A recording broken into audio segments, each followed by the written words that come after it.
Hello and welcome back to Black Bear Forge. What do you say we get back to our look at some of the tools from the Mastermyr collection? In the last video we looked at my version of 3 of the items identified as anvils. There are 2 more things identified in the book as anvils, and I thought we would take a look at those today. Now these are not perfect reproductions. The ones in the book have obviously been used over who knows how many years in this craftsman's life. So I tried to make what I thought they might have looked like when they were new. Now after having done this, I've looked at the book a little bit more closely. I've taken a pair of dividers and I've measured some of the parts of these anvils and compared them to other things in the book to see if they related somehow. And we're going to talk about that a little bit more in the next video when I do the hardening and tempering.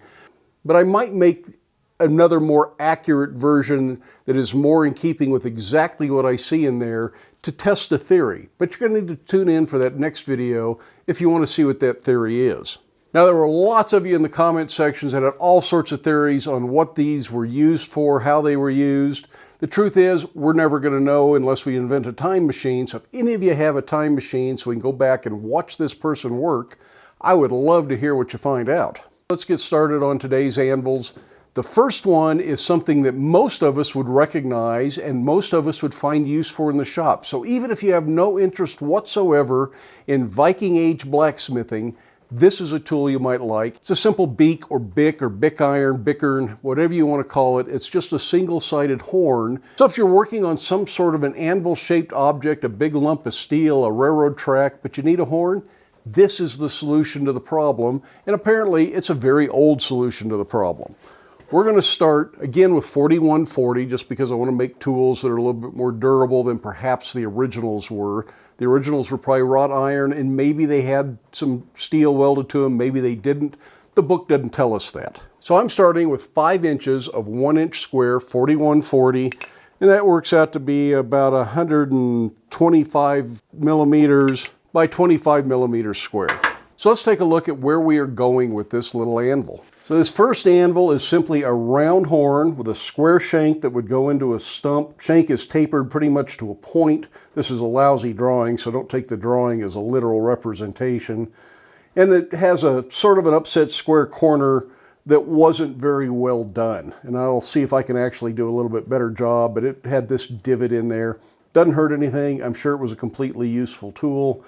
And this is drawn out to about 11.9 centimeters long here, which is about 4 1/4 inches, and this tail that goes into the stump is about 12.6 centimeters. Now I'm sure you could turn this around, put this into the stump, and then you've got a square horn. So it may have been used both ways. And it's about 1 inch square here, about 1 inch round here, roughly.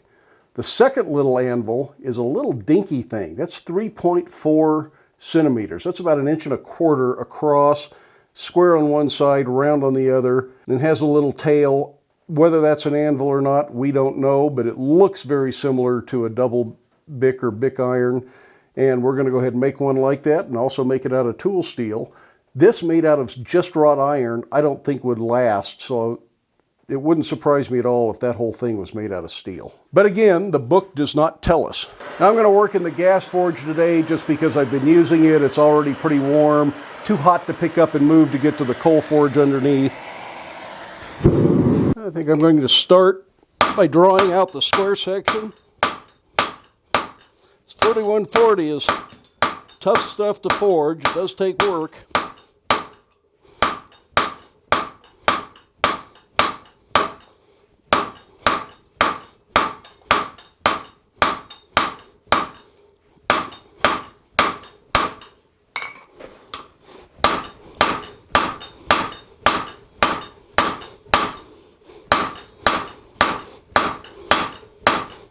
And because I'm using a tougher material, this is not realistic as far as what a Viking blacksmith would have had to go through.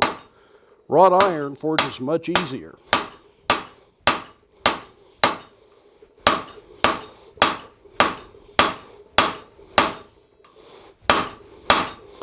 And at some point we're going to make some things similar, and we'll do it out of wrought iron.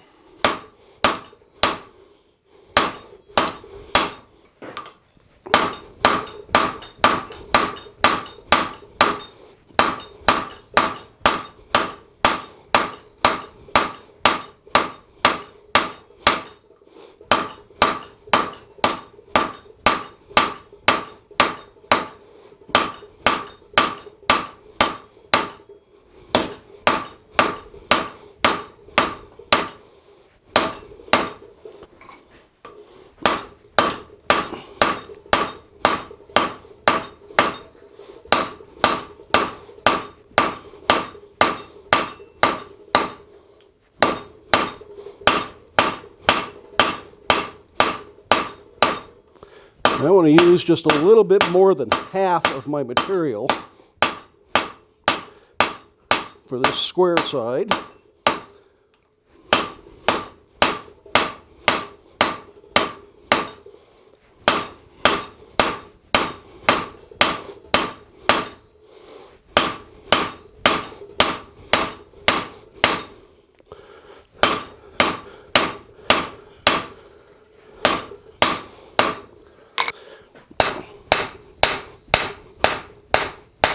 Now the book shows this as tapering more in one dimension than it does the other.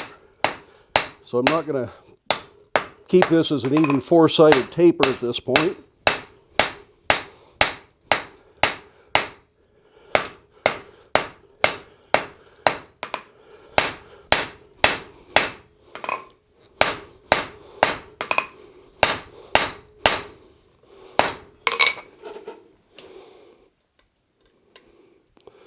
That's pretty much all I need to do with that.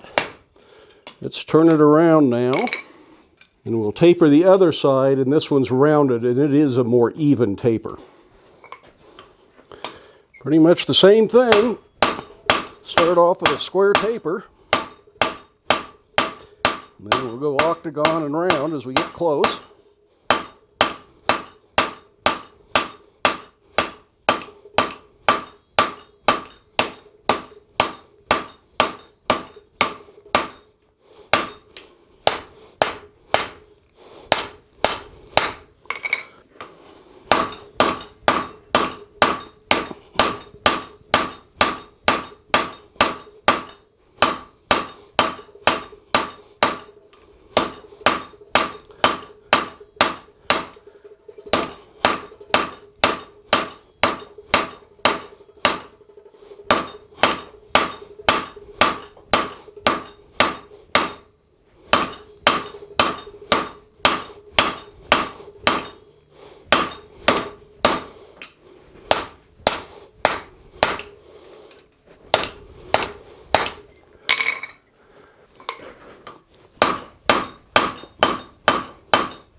Now before I go to the octagon and the round stage on this, this shows in the book that this has a little offset, which would have made it easier to bend. So I think I'll go ahead and forge that in there.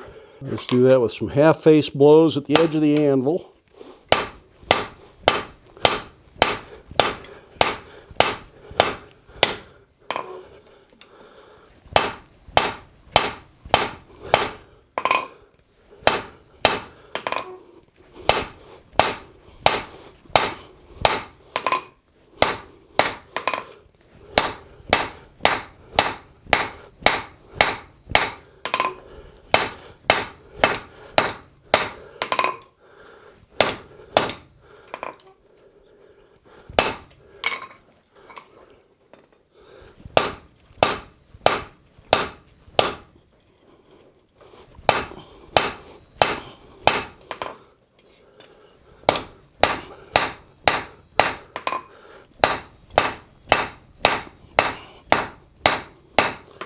This is going to end up a little longer than I intended. I just guessed on my material size.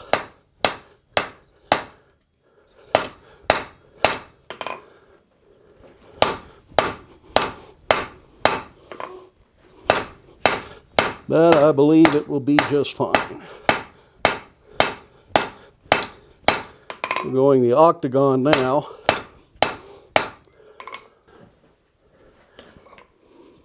And I'm not going to worry about making it perfectly round at this point. I'm going to mess it up while I do the corner. I just want to do most of the forging.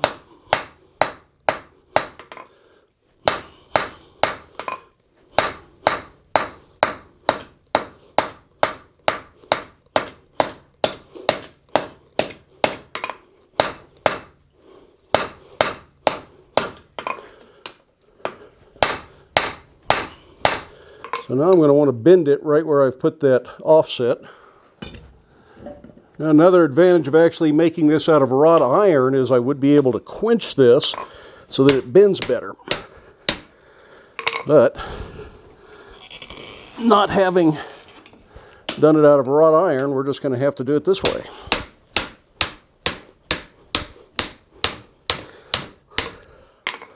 This now gives me the ability to just get the corner in the forge, which means I'll deform it a little bit less. Still going to be some deformity here. The other option would be to do all the drawing out after you bend it, but that's kind of difficult to do all this drawing out once it's been bent.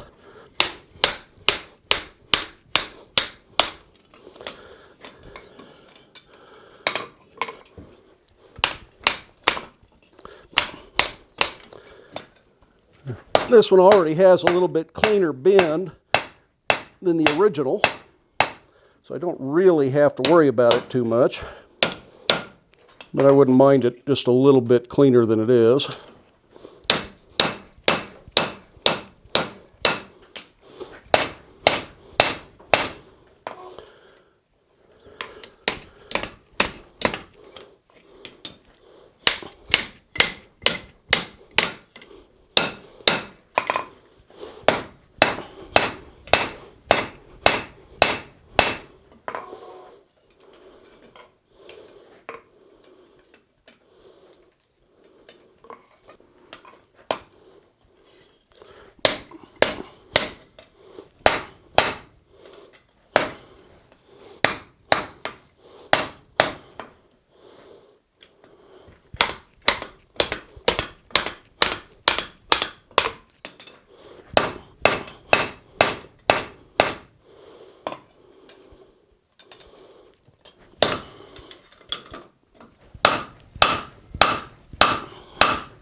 Tongs are getting sweaty.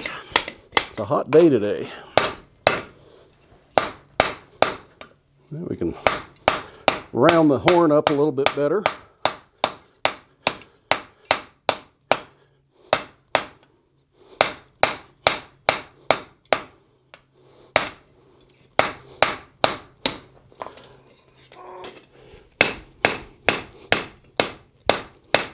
The images in the book, you can actually see some folds and cold shuts and maybe delaminations from the wrought iron along this seam here. Or it may be a place where there was a steel top welded to it. Again, they don't comment on that, which is regrettable.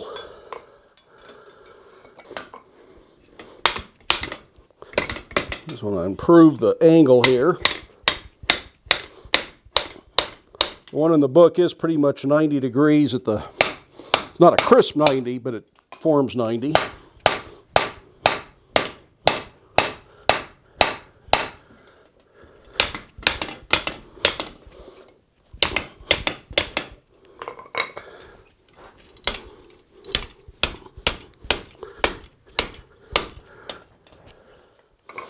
Getting closer.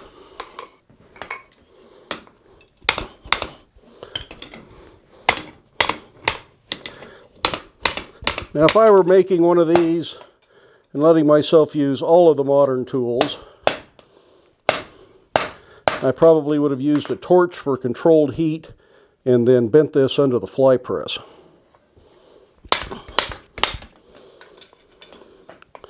But since I'm trying not to use all of the modern conveniences, especially for the sake of a video, we'll keep messing with this a little bit, although it's completely usable the way it is.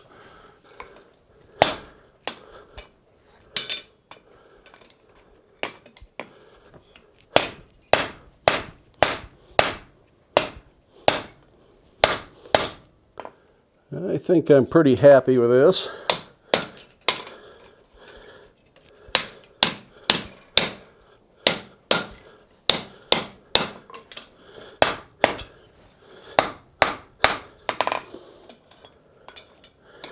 It'll be real interesting when we get into making tools using some of these, how different I'll have to think and approach the work when I don't have my familiar anvils and shapes and vices and things like that. Just straightening and smoothing a little bit here. I'll go ahead and heat that up and put my touch mark on it, then let it normalize. So that would be my take on anvil number 76 out of the Mastermyr find. Not exactly the same, but it's in the same idea, same vein, about the same size. And we're just going to let that finish cooling. And then when we do all the other hardening and tempering, we'll harden and temper this one right along with the other stuff. Now, if you're interested in this stuff and you want to kind of follow along with what I'm doing, I strongly recommend you find a copy of the Mastermyr find by Greta Arvidsson and Gösta Berg. This was last printed by Larson Publishing. I think Larson Publishing is out of business. You may have to find these on eBay or someplace like Abe Books that sells used books. I think you can still find some on Amazon, but I don't know how many copies are out there in the world, or somebody's reprinting them. If you know that they're being reprinted and can link to the publisher down in the comments, that would be great. For this next little anvil, I'm going to start with a piece of 5160 flat bar.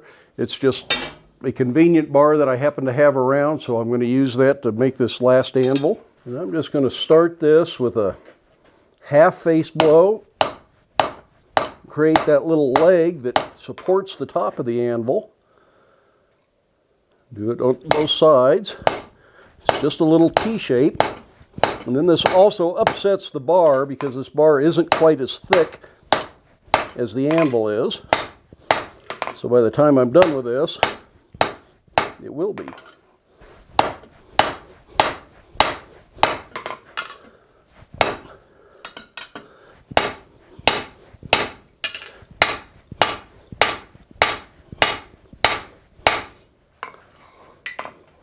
You can also work from this side, but it's real easy to accidentally hit that leg, so you're probably better off doing it this way.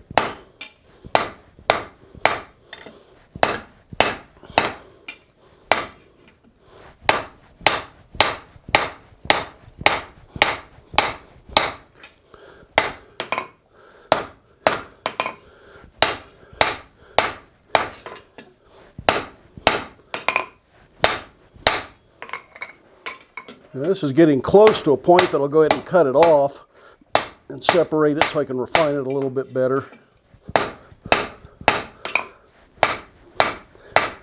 You have to see if it gives a thickness. This is already getting much longer than the example in the book. You also have to remember it was not only used when it was still in use, if that makes any sense, but it had also been in a bog for 1,000 years.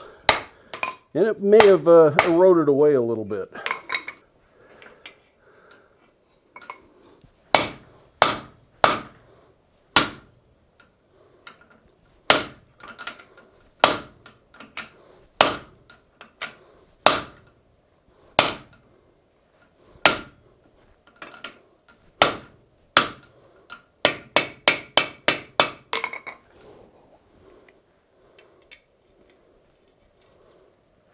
Set that aside. You kind of see what we've got going here.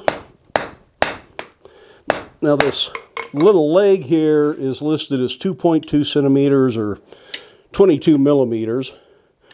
Right now it's at 15, assuming they're measuring from the underside. If they're measuring from the top, it's at 25. So they don't actually say where their measurement is.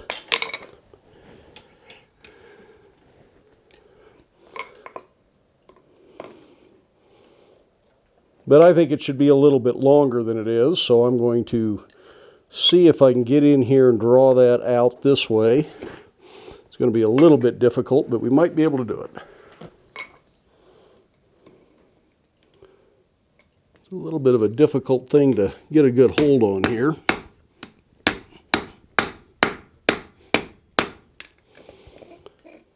That was some persistence. The other thing we can do is probably put this in a nail header, which I think would be plenty acceptable based on the find, because there was a nail header in the chest.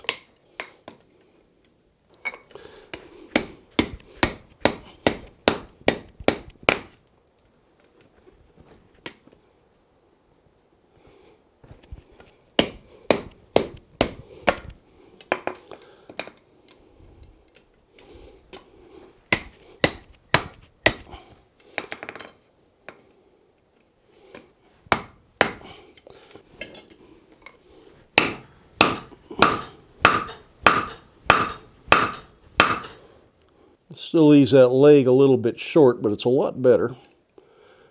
I'm going to go take a file real quick off camera and clean that up, because I got a little bit of an odd spot I don't like there.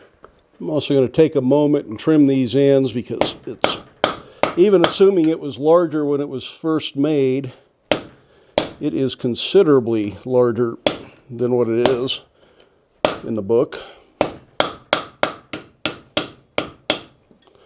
So we'll really trim it down here. Plus it still needs to be drawn out some.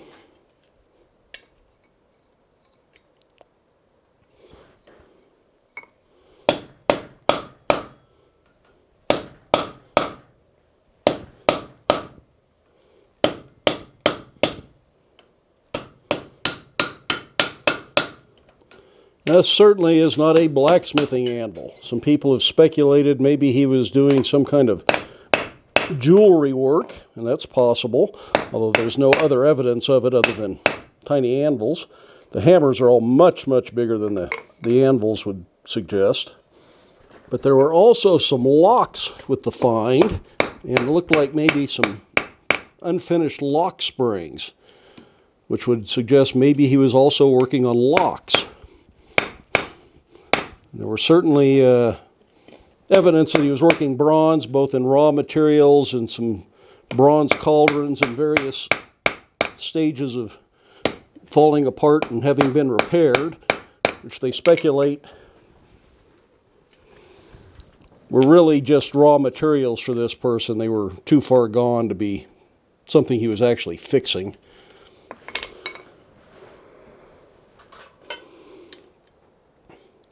So that is now up to 25 millimeters, and it was 22 millimeters in the find, so that's about as long as that needs to be. Now I'm going to go ahead and refine the top edge. Now one side was flat, and it was kind of flared and tapered this way, which was rounded. So we'll try and do that.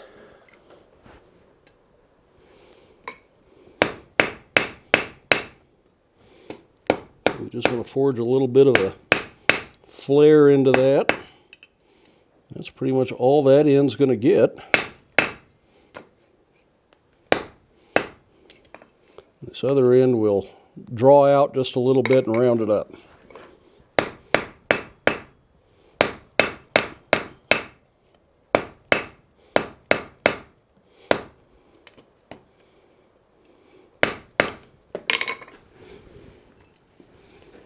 It's a tough little thing to hold on to. Now, as dinky as this is, it's longer than the one in the find was. That was 34 millimeters. I'm up to about 50 millimeters here. So it's considerably larger, but it is so small, I'm not sure I'm going to make it too much smaller there. Do a little bit of cleaning up, I'll do some filing on it. But that's really about it. And this one I'm not going to put my touch mark on because there isn't room. Now I think earlier I said this was item number 76. This is item number 75 in the book. This little dinky, sort of an anvil-like thing, is item number 76 in the book. That's all 5 anvils that are presented in this book. But that's all I really have for today. I hope you have time in your day to get out to your shop. Be safe, wear your safety glasses. We'll see you for the next one.